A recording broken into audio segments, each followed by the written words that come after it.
Welcome back. In this short video, I'll preview section 14.2 that you'll be learning for the week of May 5th, this upcoming week. And it's about application of absolute extrema.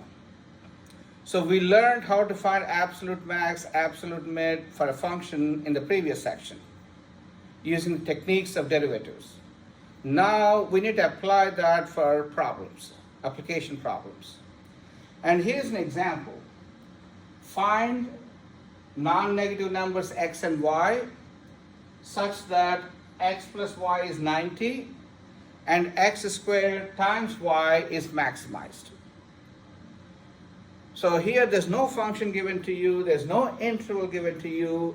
Only clue you have is maximize this. X squared times y, you have to maximize that. So this is the function you want to maximize. But unfortunately, this function has two variables, x and y. Usually we have only one variable. We know how to differentiate functions of one variable. Therefore, our job is to make this into a function of one variable by eliminating one of the variables. And also we need to find a domain for the function, a closed interval for the function, so that we could apply the techniques we learned in previous section to find this maximum value. Okay? So let's dive into this. So my function right now is x squared times y.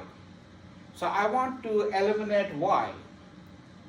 That doesn't mean I simply erase this. I need to eliminate y in terms of x. The clue comes from here. X plus y is 90.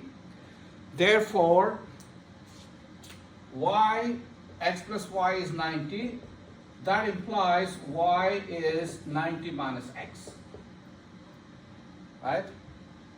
Therefore, the stuff you want to maximize would be, if you want to call it as f of x, is x squared.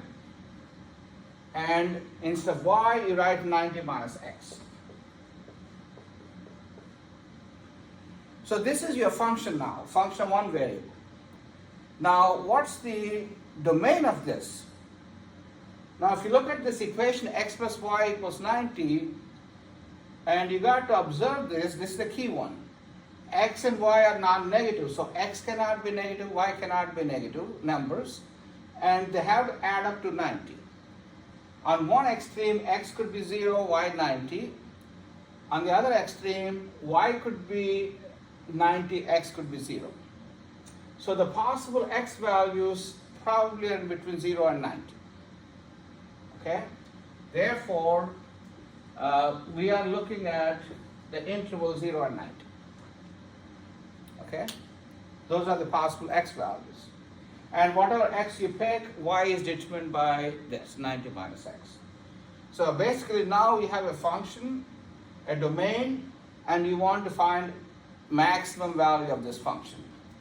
So we got to find f prime of x. So let me write this as 90x squared minus x cubed. That's your function. Find the critical numbers. F prime of x equals 0. That means 180x minus 3x squared is 0. The derivative of 90x squared is 180x minus 3x squared is 0. We need to solve this.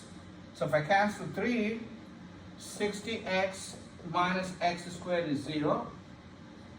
Cancel 3 throughout and pull that x as a common factor.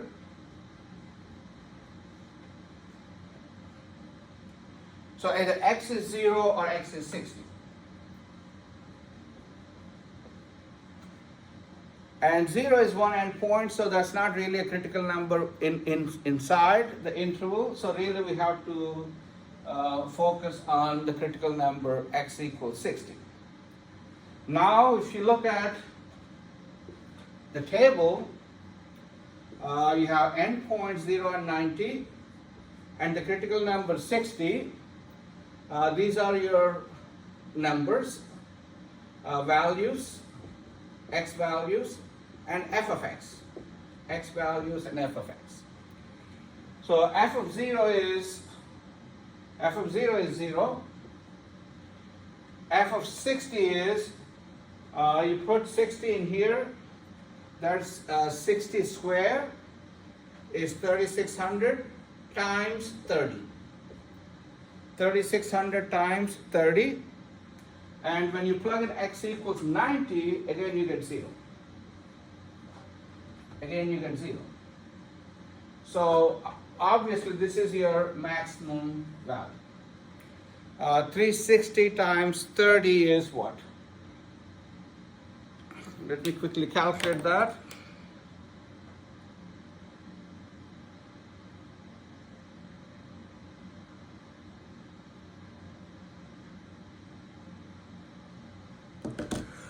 $108,000. 108,000. So how do I interpret this result?